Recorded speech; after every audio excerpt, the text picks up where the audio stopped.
Well, I think we're in business, hopefully. Across the bridge, I'm passing Harvester Christian Church. Third time's a charm, so hopefully this works out this time. Like I was saying, I want to talk a little bit about anger. I'm going to turn the AC down a little bit so you can hear me a little bit better. But I want to talk about anger, something that everybody experiences, something that everyone goes through.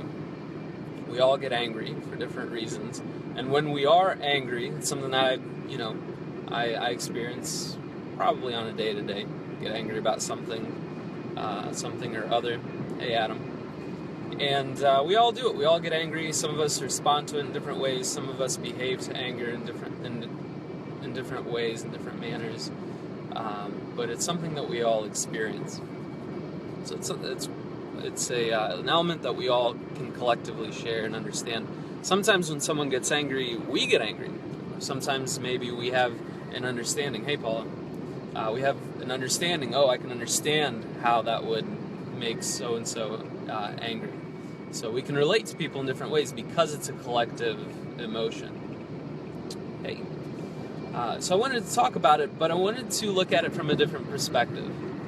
So far, we all automatically experience anger. We think about it as an experience, something that just happens, a trigger. And tell your friends to watch this too. Invite them to watch this real quick. Hey, Sarah. We think of it as a primary experience, a primary emotion, something that's out of our control, something that is maybe triggered. Well, it's really not the case. That's really not the case. Anger is more so a secondary emotion. It's something that happens after something else happens. And here's kind of a list, a running list, and you might want to jot these down real quick. Hey, Nick. Nick, are you going to the reunion in September? I've been throwing it out there, seeing who's going to go or not. But anyway, back to the point that I'm trying to make, or this emotion that we're talking about with anger. There's a list. You might want to jot this list down, and it's more than just this list that I'm about to share. But here's a few of these primary emotions, these primary triggers, these primary experiences that you have right before you begin to feel angry, or right before you begin to exhibit anger. And here they are. It could be fear. You might be fearing something. Shame. You might be ashamed of something that happened to you, or something that you did. Guilt. You might be experiencing some sense of guilt over a situation in your life.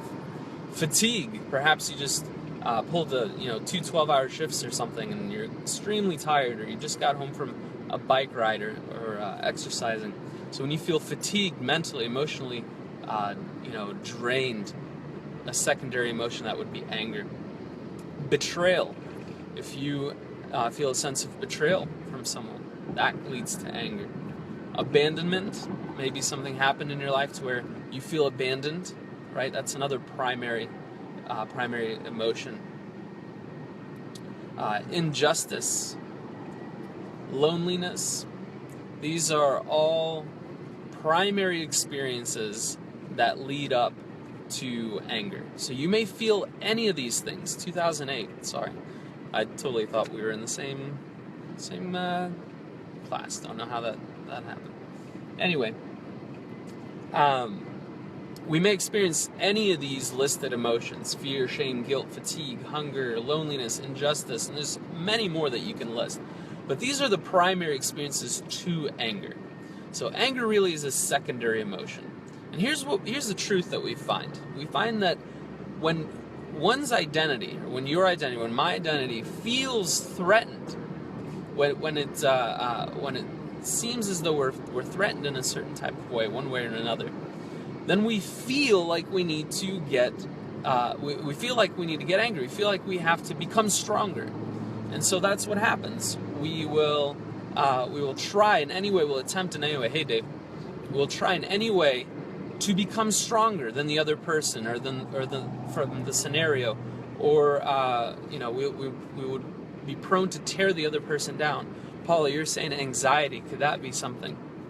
Yeah, it totally could. If you're in a position where something happens and you start growing anxious, well, just the experience of discomfort, the discomfort that comes with anxiety, that can trigger anger, and you can become angry with the person that's making you anxious, or you, or the situation.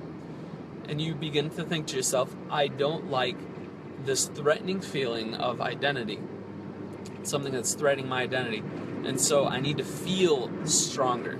I need to become stronger in this situation, this scenario. So you will grow anger, and that anger will naturally grant you that sense of strength, that sense of feeling stronger. It's not the best way, not the most beneficial way, but that's something that happens. So what do we do with that? Everyone grows angry. Here's a few, a list of reasons to why. We covered that. But what do you do with it? Most of us feed off of it. We naturally go to it. But you know what? There's other things that we could be doing. And this is what I kind of challenge. This is what I would challenge you to do. I would challenge to instill hope.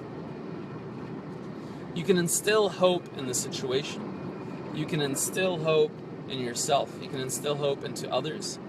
But any way that you can, focus on something that's hopeful, something on that has to deal with hope. Hey, Noah. That would grant you more power than this looming feeling or this natural progression towards anger.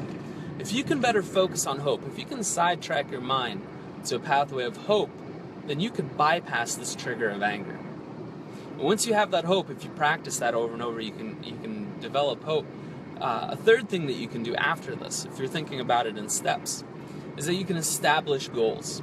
This is more of a planning ahead sort of thing. Thanks for all the hearts, guys. I appreciate that. But you can establish these preset goals. Now, yeah, it takes intentionality. It's not just natural. You have to think ahead. You have to plan ahead. You have to think of all the alternative realities to anger so that becomes a red flag, a trigger in your mind.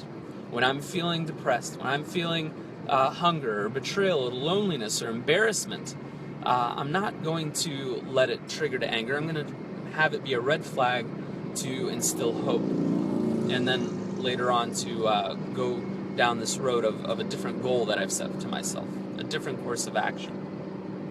So the main challenge, what is it? Instead of going outward with this experience, go inward.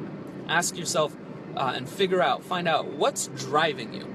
Is the anger driving me, or is it something else, something that I choose? So with that, I'm going to bid you farewell. Thanks for tuning in. My drive home for the day is just about over. So I'll see you guys later. Have a good one.